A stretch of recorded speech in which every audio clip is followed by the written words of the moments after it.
নমস্কার বন্ধুরা, স্বাগত সবাইকে আমাদের ইউটিউব চ্যানেলে। বন্ধুরা, প্রতিদিনের মতো আজ আমি আপনাদের মাঝে নিয়ে এসেছি নতুন একটি ভিডিও। আর আমার আজকের ভিডিওর আলোচনা জ্যৈষ্ঠ মাসের কৃষ্ণপক্ষের অপর একাদশী তিথি নিয়ে, এবং কেন এই তিথি পালন করবেন, কিভাবে পালন করবেন, এবং এই তিথির মাহাত্ম্য সম্পর্কে আজ আমি আলোচনা করব। আপনারা যদি এই তিথি সম্পর্কে না জেনে থাকেন তাহলে ভিডিওটি আপনার জন্য। তাই আমি আপনাদের অনুরোধ করব ভিডিওটি সম্পূর্ণ দেখার। আর আপনি যদি আমার এই চ্যানেলে নতুন হন তাহলে অবশ্যই আমাদের এই ছোট্ট চ্যানেলটি সাবস্ক্রাইব করে আমাদের পাশেই থাকবেন। তো চলুন জেনে নেওয়া যাক অপর একাদশী তারিখ ও তিথি। বন্ধুরা, 2025 সালের অপর একাদশী পড়েছে 23শে মে শুক্রবার।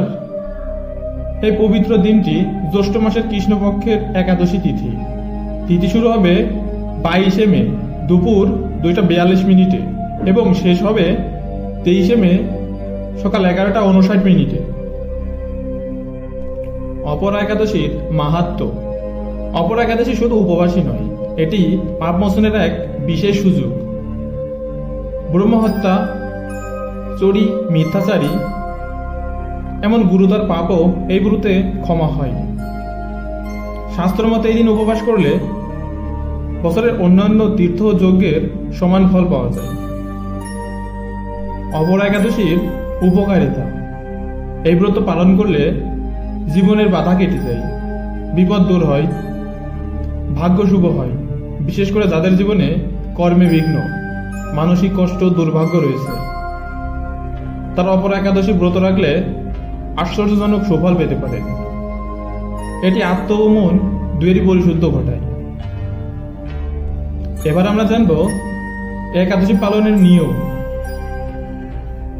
অপর একাদশী দিনে সকালে স্নান করে শুদ্ধভাবে ব্রতের সংকল্প নিতে হবে। ভগবান বিষ্ণুর ছবিও মূর্তির সামনে প্রদীপ জ্বালিয়ে পূজা করতে হবে। তুলসী পাতা দিয়ে বিষ্ণুর পুজো করলে বিশেষ ফল লাভ হয়। এই দিনে মিথ্যা কথা, রাগ, কাম, লোভ পরিহাস করা আবশ্যক। অপর একাদশীর উপবাস বিধি।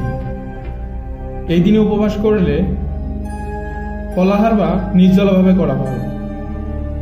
অনেকেই শুধু জলপান করে থাকেন, আবার কেউ কেউ এক বেলাও খান।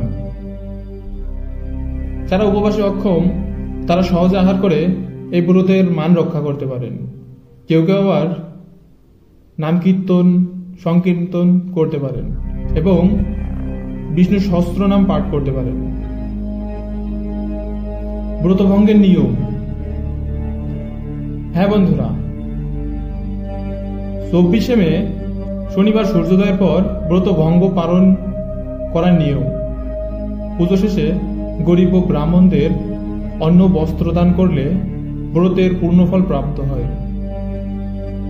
পরিশেষে একটি কথাই বলব, আসলে অপর একাদশীতে আমরা অন্তরের অন্ধকার দূর করি, ভগবান বিষ্ণুর চরণে নিজেকে সমর্পণ করি, আত্মশুদ্ধি ও পাপ মোচনের পথে এগিয়ে যাই।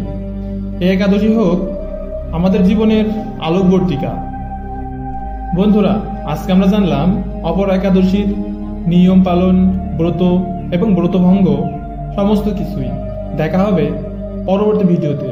ততক্ষণে সবাই ভালো থাকবেন, সুস্থ থাকবেন। আর আমার এই ভিডিও যদি আপনার কাছে ভালো লেগে থাকে তাহলে আমাদের এই ছোট্ট চ্যানেলটি অবশ্যই সাবস্ক্রাইব করে আমাদের পাশেই থাকবেন। নমস্কার সবাইকে। জয় সনাতন, জয় শ্রীকৃষ্ণ।